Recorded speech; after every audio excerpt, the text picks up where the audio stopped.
أعوذ بالله من الشيطان الرجيم.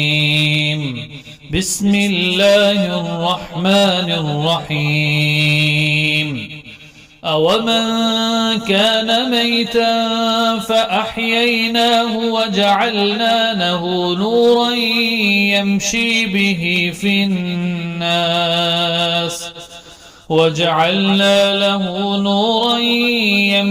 به في الناس كمن مثله في الظلمات ليس بخارج منها كذلك زين للكافرين ما كانوا يعملون وكذلك جعلنا في كل قرية أكابر مجرميها ليمكروا فيها وما يمكرون إلا بأنفسهم وما يشعرون.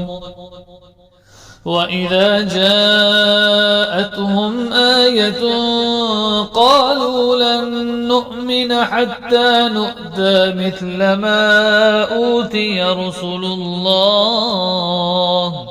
الله أعلم حيث يجعل رسالته سيصيب الذين أجرموا صغار عند الله وعذاب شديد بما كانوا يمكرون. فمن يرد الله أن يهديه يشرح صدره للإسلام ومن يرد أن يضله يجعل صدره ضيقا حرجا كأنما يصعد في السماء كذلك يجعل الله الرجس على الذين لا يؤمنون وهذا صراط ربك مستقيما. قد فصلنا الآيات لقوم يذكرون. لهم دار السلام عند ربهم وهو وليهم بما كانوا يعملون. ويوم يحشرهم جميعا يا معشر الجن قد استكثرتم من الإنس وقال أولياؤهم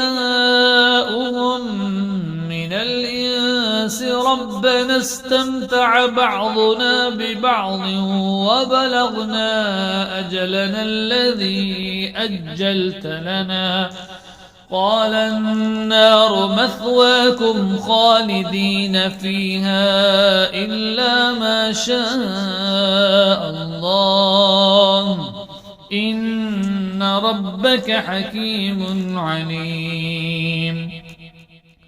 وكذلك نولي بعض الظالمين بعضا بما كانوا يكسبون. يا معشر الجن والإنس ألم يأتكم رسل منكم يقصون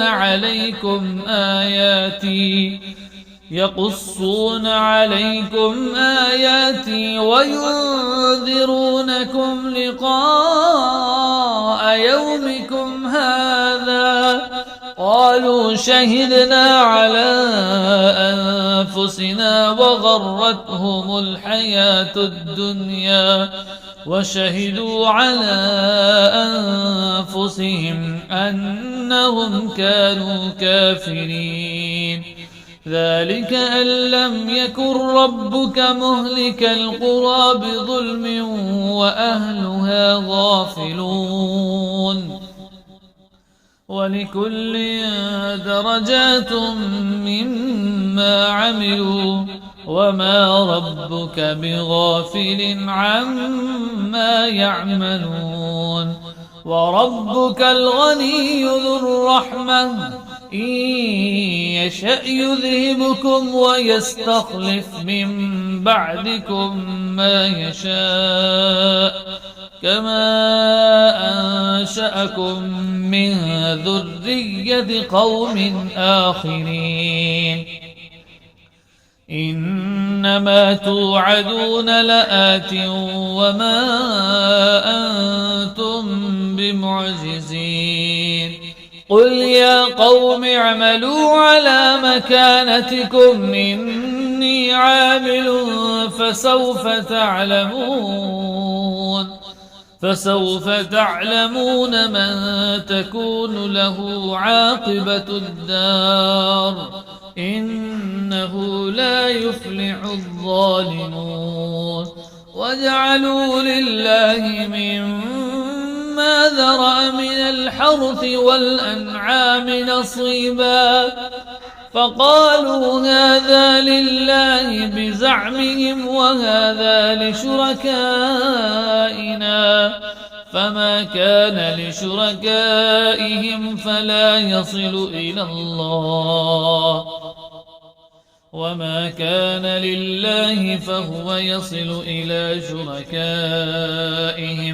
ساء ما يحكمون وكذلك زين لكثير من المشركين قتل أولادهم شركاؤهم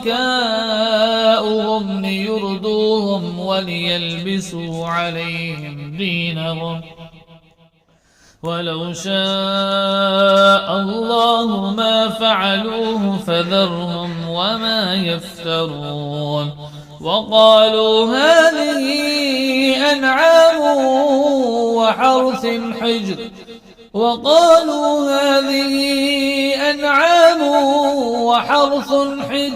لا يطعمها إلا من نشاء بزعمهم وأنعام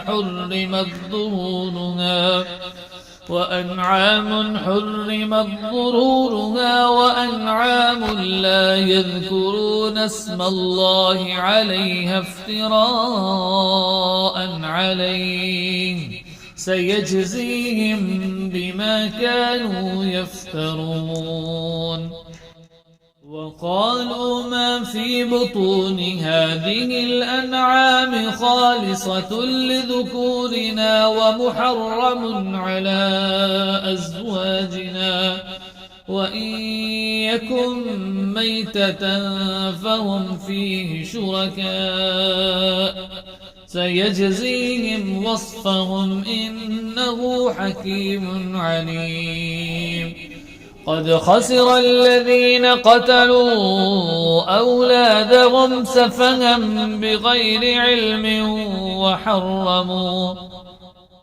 وحرموا ما رزقهم الله افتراء على الله قد ضلوا وما كانوا مهتدين